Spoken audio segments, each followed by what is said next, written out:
एक कथा आप लोगों ने सबने सुनी है कर्मा बाई की। कर्मा खिचड़ी बनाती थी, बिना नहाए धोए बनाती थी, और कभी कभी दांतुन करते करते दांतुन से ही चला देती थी, और उस खिचड़ी को खाने से जगन्नाथ जी दौड़ के आते थे। एक बार कर्मा खिचड़ी बना रही थी तो एक संत आ गए, और संत ने आकर के कर्मा बाई से कहा, राम राम राम राम राम, ना मुंह धोया है, ना तुमने स्नान किया है, और ऐसे खिचड़ी का भोग बना रही हो। कर्मा बाई बेचारी बड़ी भोली थी, बड़ी सीधी थी। उसने कहा, आप ही आज्ञा करें, मैं क्या करूं।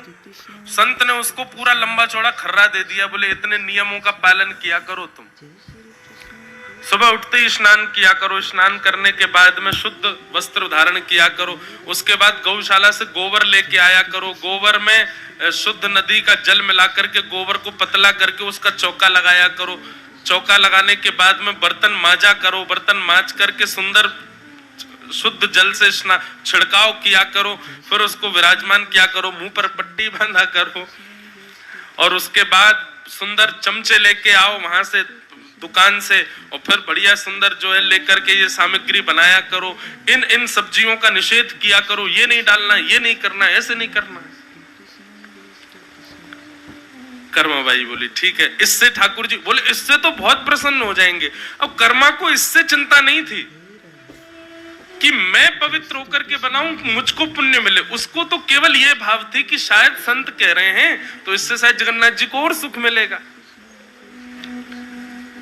अगले दिन कर्मा बाई पूरे नियम से शुरू हुई, और नहा धो करके महाराज बढ़िया साड़ी वाड़ी पहन करके सुंदर गोबर का चौका लगा रही। इतने में ही ठाकुर जी के आने का समय हो गया। ठाकुर जी आकर के बैठ गए।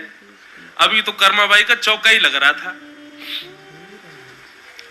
ठाकुर जी बोले, मैया मैंने खिचड़ी ना बनाई अभी तक, जल्दी कर, मुंह को भूख लगी है।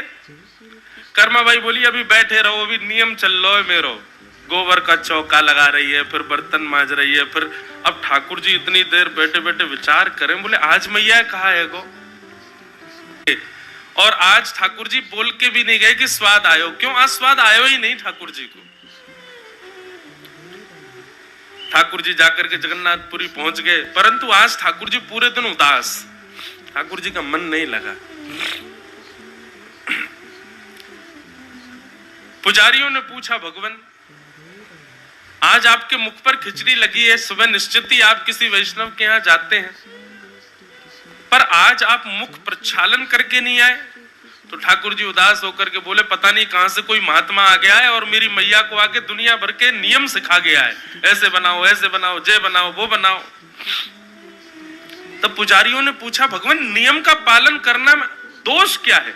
नियम आपके शास्त्रों ने ही तो बनाए हैं, शुद्ध रहना, पवित्र रहना, व्यवस्थित करके सब व्यवस्थित करना, तो उसमें आपको इतनी पीड़ा क्यों हो रही है? तब जगन्नाथ जी एक बात कहते हैं, नियमों का पालन करने की जरूरत उनको है जो कहीं ना कहीं अपनी बुद्धि से चतुर हैं, जो कहीं ना कहीं संसार के हो चुके हैं, अब मेरा होना चाहते हैं, उनको नियम का पालन करने की आवश्यकता है।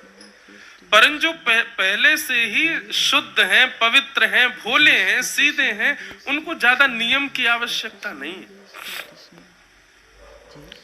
कहीं ना कहीं संसार के प्रति चतुराई जिनके चित्त में है, कहीं ना कहीं संसार के प्रति संबंध जिनके चित्त में पूर्व से है, उनको नियमों के पालन की आवश्यकता है। लेकिन जो शुद्ध, पवित्र और सरल हृदय के हैं, उनको नियम की आवश्यकता नहीं है। सत्य बताएं बंधुओं, आजकल शुद्ध, पवित्र और सरल हृदय वाले बच्चे नहीं हैं। हम आप सब लोग यदि कर्मा की तरह करेंगे तो हमको पाप लग जाएगा, क्योंकि हम लोग चतुर हैं ऑलरेडी, बहुत चतुर हैं हम लोग। तो इसलिए कहीं आप इस बात को सुनकर के सोचो कि नियम का पालन हम भी ना करें चलेगा, नहीं। हम लोग कलयुग में कोई सरल है ही नहीं, कोई सीधा है ही नहीं, कोई शुद्ध मन वाला है ही नहीं। इतनी सहजता, सरलता हम लोगों में नहीं, इसलिए नियम की आवश्यकता है।